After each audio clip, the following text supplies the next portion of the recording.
Hey guys, and welcome to the Creative Collective podcast. My name is Sydney, this is my husband Dorian, and these are our friends Abby and Jeffrey.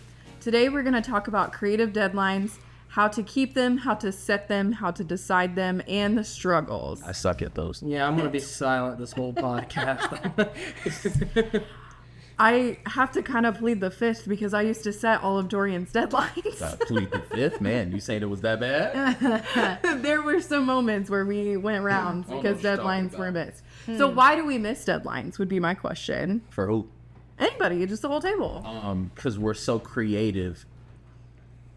Oh, we got to be truthful. Mm-hmm, Man, why do we miss deadlines? Sometimes I forget.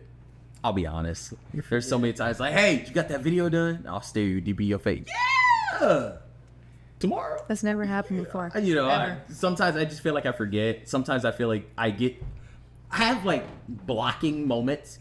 Creative to where I want to get it done, but I'm just not. There's no ideas flowing. There's literally nothing going. So I'm kind of sitting there staring at like a blank project or a project that's like started for 30 minutes and I'm like, I hate all of this. This all sucks. This is not inspiring whatsoever. I feel like this is the worst video I've ever made. Well, that happened with your short film too. You kind of, you Fizzled out. Well, you were super passionate about it. We got like a lot of it shot, and then it was just kind of like, man, I don't have anything. Any more ideas for this coming in?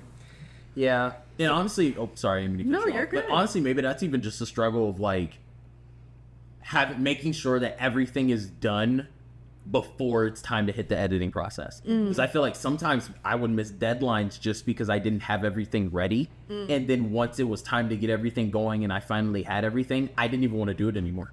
So when you say have everything, you mean like all your footage, all your audio, like all so the everything's footage. shot. Yes, like Okay. everything is literally in my hands. Now it's just time to create the final product. I feel like in those moments, sometimes if I don't have everything or if I had to wait to get everything, I'm just not motivated. And I feel like sometimes just having a ton of stuff can be overwhelming. Of like, hey, I have all this stuff, I have to make a video. Or even Right. just like from a personal experience, making the video for the Remnant. That took 3 weeks to a month. Right. And I felt bad about it, but also I felt like, genuinely speaking, looking at all the footage, it was like, I don't know what to make. Right. I don't know how I'm gonna do this. Yeah. As I sat and finally did it, it was like that. Everything just came. But before, just looking at the footage and like, all right, how do I make a video for this? Yeah. It was like staring at a wall. Right. I felt like I didn't know what to make at all. Truly. Yeah. So how do you combat creative block would be my question. If that's a hurdle to meeting a deadline, how do you combat that hurdle? Well, I think we talked about it before of just spitballing with other people. Yeah. That's probably one of the main things in getting past that creative block. Yes. And I will say too, like, one of the things that I struggle with creative deadlines is just feeling like I have the ability to push them back because Yeah. I'm the one in charge of that Yes. project. So you You know need what I accountability? mean? Yeah. So it's like, well, I said I would have it done tonight, but Does it really have? yeah, I could probably tired. push it a little bit. Yeah. You know, so I think that's a really big struggle for me. I think that's also something that's solved with the community and having other people around you with Yeah. the spitballing. They're also like, Like, hey, where's that accountability live partner. stream at? Yeah. Yes. Yeah. Accountability partners, which sometimes it's hard. Yeah. Like having to be honest and be vulnerable, be like, yo, look, this video I said Nothing. I'd have done for you 3 months ago, bro, I ain't even started yet. I'll be honest with you. Yeah, that sounds really familiar. What's it sound like? I don't know. I feel like there's a video that's out there somewhere that needs to be done to Done? somebody. I don't Never remember. was supposed to make that. I don't know. I feel like there was a video There was? for Was Jeffrey past tense. Jordan Media that Dorian Who? was supposed to edit and produce, and when Yeah. he didn't meet the deadline, he ghosted Jeffrey for a For a month. month. Yeah. Straight Yeah. up didn't text or my phone signal was gone. You know, Yeah. I have signal for a month. And then we paid the bill. when did you what was it that broke that? You know, like what did you text? He had another idea. That's what it was. That's creative. We were supposed to. In a nutshell. We were supposed to get dinner. We were supposed to do dinner. Uh-huh. But I went to you messaged instead me rather than going to him because I was like, look, I don't know. He mad at me. 'cause I And that's ghosted him creative so much. deadlines. You know? I never said I stuck to my creative deadlines. And what happened when you didn't? Can we move on to somebody else? So for the record, I used to set the deadlines because you did a lot of creative work for our church, and I led that media department and created a lot of those deadlines. And like, so we talked about at the beginning of this episode, like we were going to mention like why we create deadlines. Mm-hmm. So obviously, if you're communicating events, which is a lot of what you were doing, like you have to produce the video before the event if you're going to advertise it. Yeah. And so we're working towards like setting deadlines that are probably about 2 months ahead of the event or, farther up, because it takes on average 7 touches for a person to really process information, at least 7 times. Mm-hmm. So that could be like text, flyer, verbal mention, call, all of the things, videos, all the things. Mm-hmm. So you need to give the opportunity for that video to play 7 times. Yeah. And so that's why we would create. And then you have to look at like how often are they consuming it? You know what I'm saying? So if like on a Sunday morning for our church, for example, like if we were to play a video, well, we know that people on average attend church every 4 to 6 weeks. So it's like if we have a big community event coming up and they attend every 4 to 6 weeks and that they need to see that video 7 times for it to really register, then you're talking like 6 months out, Yeah. And there's other touch points. There's like social media, there's, weekly newsletters, there's text messages, calls, word of mouth, all those things. Mm-hmm. You have those things, but, if you're trying to reach the community, then your chances of reaching them, your touch points are a little slimmer. Yeah. Sometimes, especially if they're not fully bought into, what you're trying to communicate and your brand and all those things. Right. For the people watching, what is a touch point? So a touch point is basically how... From my understanding, a touch point, now, just clarity, like, I am learning as I go. I thought you were that person. I might sound like I'm that person, but that's just really good. I'm just really good at, acting like I know what I'm talking about. But that's the logistics people. I mean, I know logistics people. But a touch point is basically a method or medium of communication to reach people. So things like, I've already mentioned like text, phone calls, videos, social posts. We use like Slack in some industries. So like communicating to entire teams or communities using Slack, flyers posted in the community, like those are all touch points. But for some of those, you can't guarantee that they're going to reach your desired audience. Right. So you have to be more targeted to that audience with your touch points. Right. So for example, like, for things that you're reaching more into like young adults and maybe even teenagers, you would probably rely more heavily on social media than you would like flyers or emails. Right.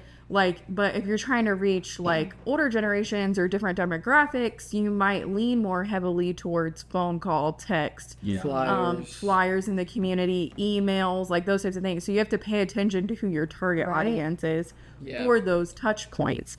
But that's one of the reasons why you create the creative deadline on the assignment, is to make sure that it's serving the purpose that you have designed for it, because you don't want to create something if it's gonna be played one time. Right.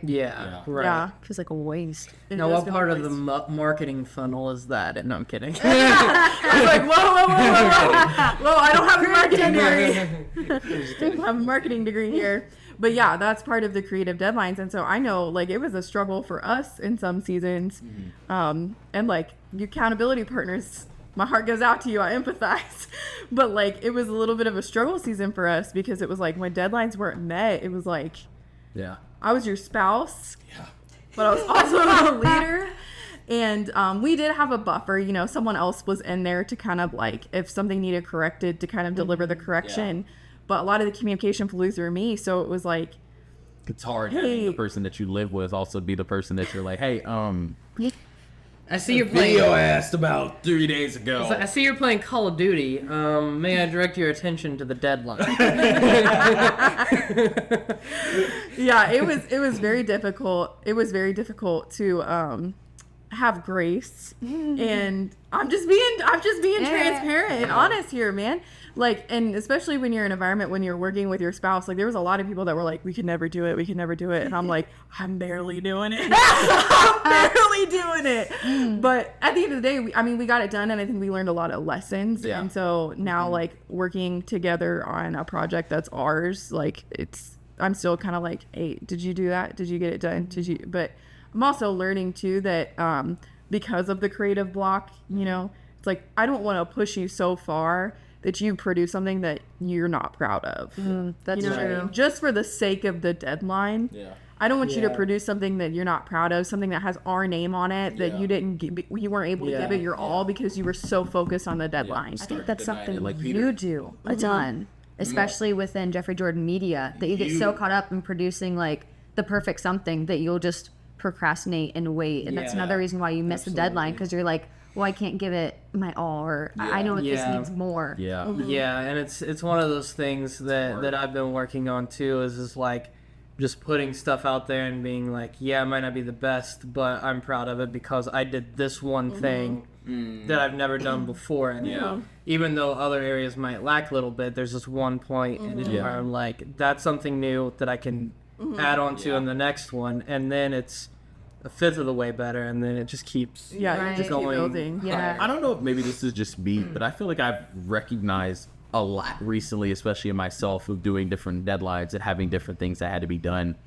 that when I finally like sat and like was ready to do it and just started, things flow really easily for me. Right. Yeah. To where I'll go from Just one point gaining to the another traction. point. Exactly. That's really it's just having the rubber meet the road. Right. Yeah. To where I'm not going 60 miles per hour in air and I'm not even touching the road, because by then, once I'm actually touching the road, it's like, all right, we're good, we're golden. It's just really just getting it centered. But really, it's just sitting down and just doing it. Yeah. Like really, the hardest part, even just with doing a podcast, hardest thing about doing a podcast is just pressing record. Yeah. Right. Like it's just the simple starting point. Yeah, It's like the how long hardest does thing it to take beforehand, Yeah. for us to like get ready to actually, No, We seriously. picked out titles. That was it. It's not you did.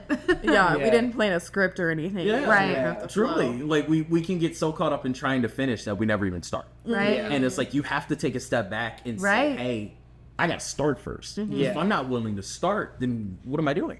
What's the reason for me even trying? Right. Yeah. And I think sometimes it can be difficult when you're like working for clients and they impose deadlines Yes. too, because Right. you have so much more like parameters and like boundaries that you can't cross when you're producing some stuff for someone else. You're not in full control, and then you have the added deadline, which is the added pressure. Right. Yeah. So it can be, difficult to sit down and get that creative flow, and then you procrastinate. Yes. So it's like sometimes you have to understand that you are creating for them, but you're also creating for yourself. Like this Right. is building your portfolio.